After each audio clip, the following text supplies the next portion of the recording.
Hello everyone, English knowledge stream channel में एक बार फिर आपका स्वागत है। आज ग्रामर की क्लास में हम आपको एक्टिव वॉइस, पैसिव वॉइस के बारे में बताने वाले हैं। जैसा कि हम जानते हैं कि एक्टिव वॉइस, पैसिव वॉइस का प्रयोग बोलने में, लिखने में बहुत अधिक होता है। हम कंफ्यूज हो जाते हैं कभी कभी। जैसे एक एग्जांपल के लिए एक एग्जांपल हम बताते हैं। इंग्लिश इज टॉट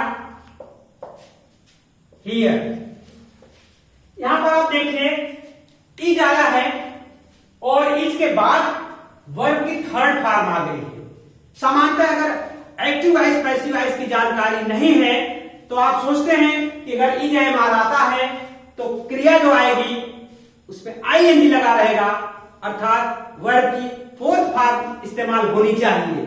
और एक पहचान आप ये भी लगाते हैं पैसिव वॉइस के लिए कि उसमें बाई लगा रहता है। लेकिन आपको हम आगे बताएंगे कि कुछ सेंटेंसेस ऐसे हैं जिसमें बाई का प्रयोग नहीं होता है और उनको कहते हैं पैसिव विदाउट एजेंट। तो इस तरह से यहां अंग्रेजी पढ़ाई जाती है। इस सेंटेंस का अर्थ हुआ कि इंग्लिश इज टॉट हियर, यहां अंग्रेजी पढ़ाई जाती है। पैसिव वॉइस में करने वाला काम कोई एजेंट होता है, कोई दूसरा होता है। तो हम बिना देर किए हुए हम आपको स्टार्ट करते हैं कि पैसिव वॉइस कितने प्रकार की होती है, एक्टिव वॉइस, पैसिव वॉइस क्या है, इस सारी जानकारी हम देने वाले हैं। तो वॉइस दो प्रकार की होती है। एक्टिव वॉइस, पहला है एक्टिव वॉइस और दूसरा है पैसिव वॉइस। हम एक्टिव वॉइस, पैसिव वॉइस को पहले समझ लें कि है क्या। ये एक्टिव वॉइस किसे कहते हैं?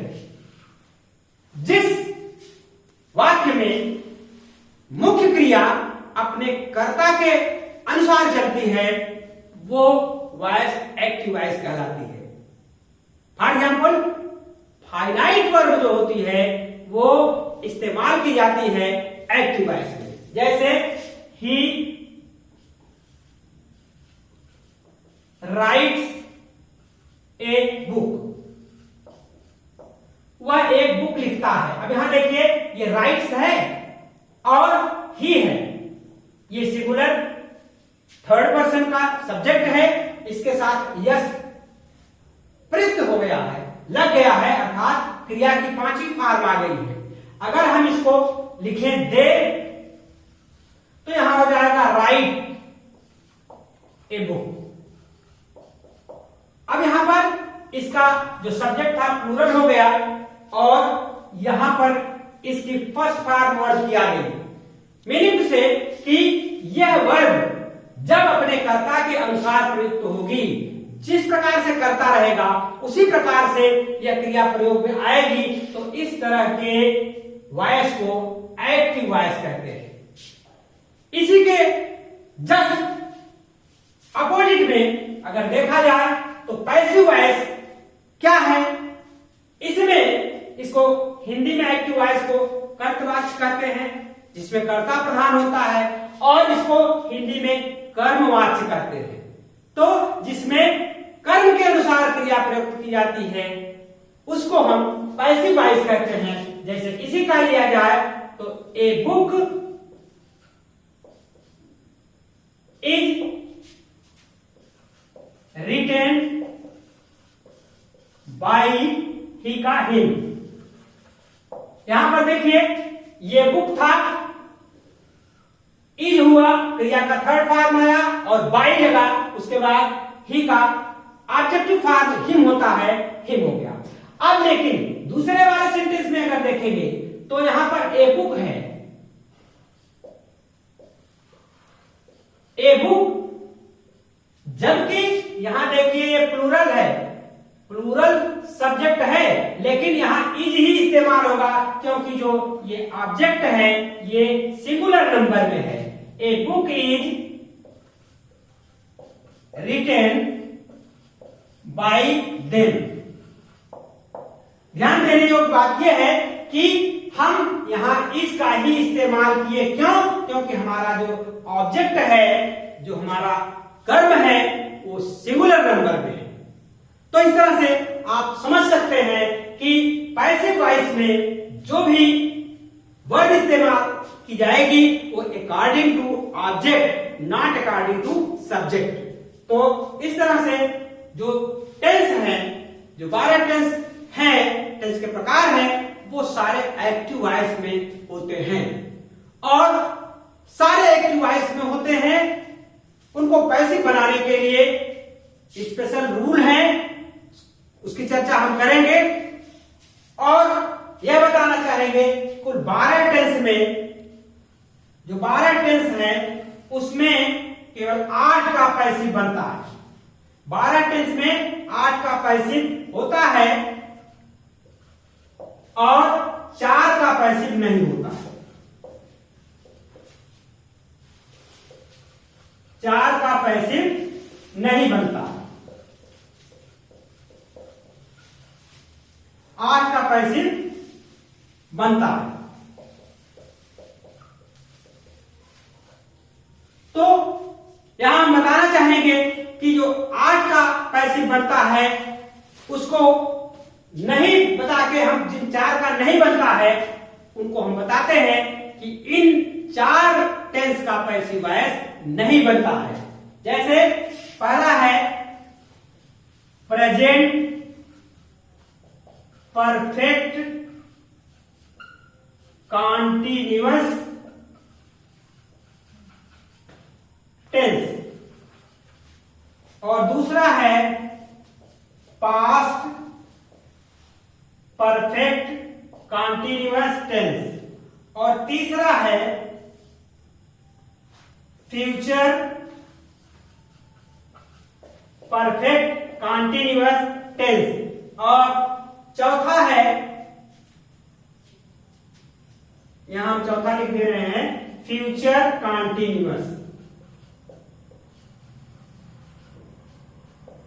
फ्यूचर कॉन्टिन्यूअस, ध्यान दीजिए, तीनों परफेक्ट कॉन्टिन्यूअस और फ्यूचर कॉन्टिन्यूअस का पैसिव वॉइस नहीं बनता है, और बाकी बचे 8 का पैसिव वॉइस बनता है। आगे हम आपको बताएंगे कि सब्जेक्ट कैसे ऑब्जेक्ट का रूप जब लेता है तो सब्जेक्ट का रूप बदल करके ऑब्जेक्ट के रूप में आ जाता है। तो सब्जेक्ट फॉर्म और ऑब्जेक्ट फॉर्म हम आपको आगे बताते हैं। इसको आप नोट डाउन कर लीजिए, हम इसको क्लीन करते हैं। तो सब्जेक्ट का रूप जो होता है, जब ऑब्जेक्ट का रूप बनता है तो उसका रूप बदल जाता है। जैसे हम आपको बता देते हैं, सब्जेक्ट और ऑब्जेक्ट। सब्जेक्ट जो होता है, अगर आई है सब्जेक्ट तो उसका ऑब्जेक्टिव रूप हो जाएगा मी, और अगर वी है तो इसका अस, और यू है तो यू, ही का हिम, सी का हर,